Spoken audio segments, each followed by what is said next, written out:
There are a lot of questions still with the snow coming in. We talked about the top. As we record this show, we don't know where this game's going to be played. It's going to be played. Cleveland Browns. Cleveland Browns. Line has come down. Yeah, 8.5 right now where we sit. You have to beat the Browns on Sunday because it's an AFC game. The only problem with this is when it comes to individual matchups, I do not like this game for the Buffalo Bills. The Browns have a really good defensive line, which can take advantage of their struggling offensive line. The Browns have arguably the best running game in the NFL. Nick Chubb has gone over 100 yards, I believe, 5 times so far this season. The Bills have not been stopping the run at all the last couple of weeks. I mean, Dalvin Cook last week against Minnesota goes over 100 yards in the third quarter.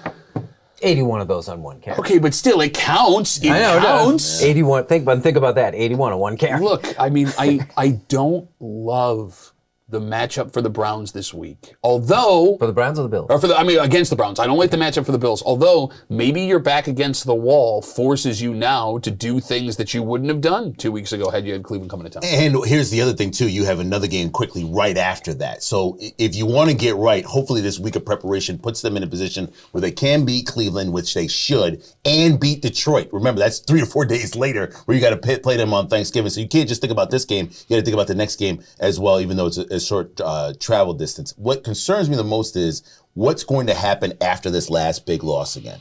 If this turns into a slide, this game, I hate to say it, at this point of the year, is pivotal for the Bills. You have to win this game no matter what and be able to rebound quick enough to beat Detroit in Detroit, which is a high potent offense.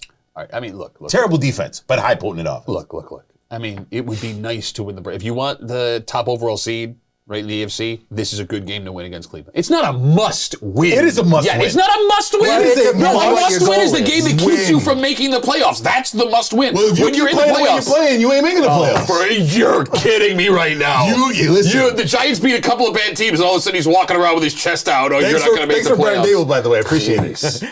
I asked it in the first segment. Are there lasting effects to what's happened the last couple of weeks? No, I don't think so. Like the Minnesota game, you watch that game, and there was a great tweet I saw, and it encapsulated things perfectly. I'm sick of the Bills losing the greatest game of all time because it's happened like 6 times. No, you look at the losses that Josh Allen and his team has taken. Like that game last week is not even in the top 5 most devastating losses of Josh Allen's career. 13 seconds at Kansas City, the overtime loss against Houston, the first time he made the playoffs, the Hail Mary game against the Cardinals a couple of years ago, where he slipped on the goal line against Tennessee, in Tennessee. Like, no, I don't think these have lasting effects on this team because they've shown over and over and over again they will bounce back and be the dominant force that they were after they get back on track. They need their defense to step up big. They need to be the stars of this game. Shut down Cleveland. Do not let them run that ball all over you, especially in that weather. It can be tough and time-consuming as well. They're going to take control of that clock. You don't want that and have Josh throwing the ball every 5 seconds in that weather. With an 8-point line, who do you like? This is the Bills. Just about so hard.